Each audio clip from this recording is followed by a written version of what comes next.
Welcome back to ghPython on one-liner basics as I move through this book.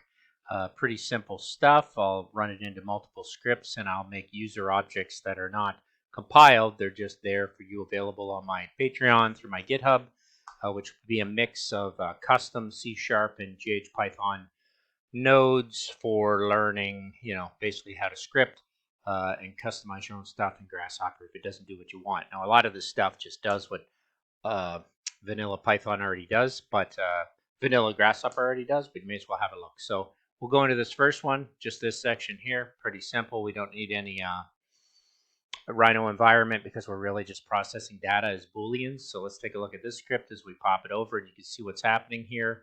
I have x being brought in as an integer value, y the same, and it's saying, okay, in one line is x greater or less than y? Is that true or false? So these are just one-liners starting with very much the basics. We're going to fly through this text and become more complex as we go, but I'm staying to one-liner scripts. So you can see that I play with that a little bit, and then I go into some more interesting things dealing with the or, and, or not. And I probably should have done it in the order not, and, or, because that is the order of precedence when dealing with those Booleans. So shut that down. Let's go to this one.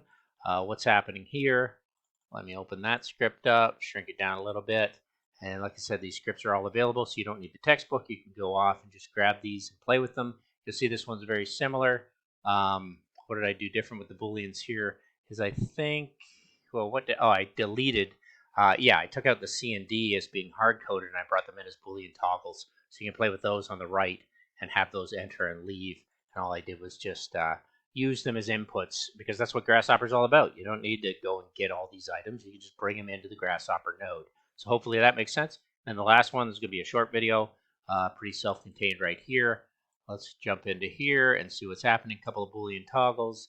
And this gets interesting because this is the one that says that here's the precedent of x and not y. It's going to read not first, then and.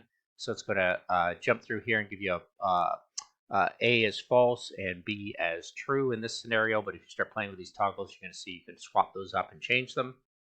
And then it ends with a very interesting thing which I just bring to output through a print function. And this will not be reached because if none, all of these evaluate to false. None, 0, 0.1, brackets, sets, and tuples, I guess. I don't know. I have to remember my Python. Otherwise, it's just going to print, oh, yeah. Or actually, it's going to print, oh, yeah. And it's going to do that with an exclamation mark because I'm excited to be doing this. So let's test that, and there you go. Oh, yeah. And we won't make it to the dead code unless we do something strange like if this not, which is kind of a strange way to think about it. Not none, or ba ba ba ba ba ba ba.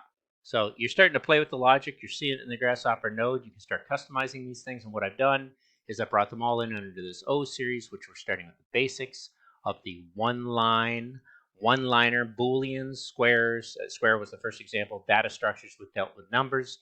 And then these latest ones, Booleans 0, 2, and 3. And you just want to follow along with those files as we go, because those files are what I'm generating and offering up on GitHub. So this one was the squares one. You can go back into that one. Anyhow, I hope you're enjoying it. I'm going to keep continuing. We're moving on to strings next. Thanks for watching.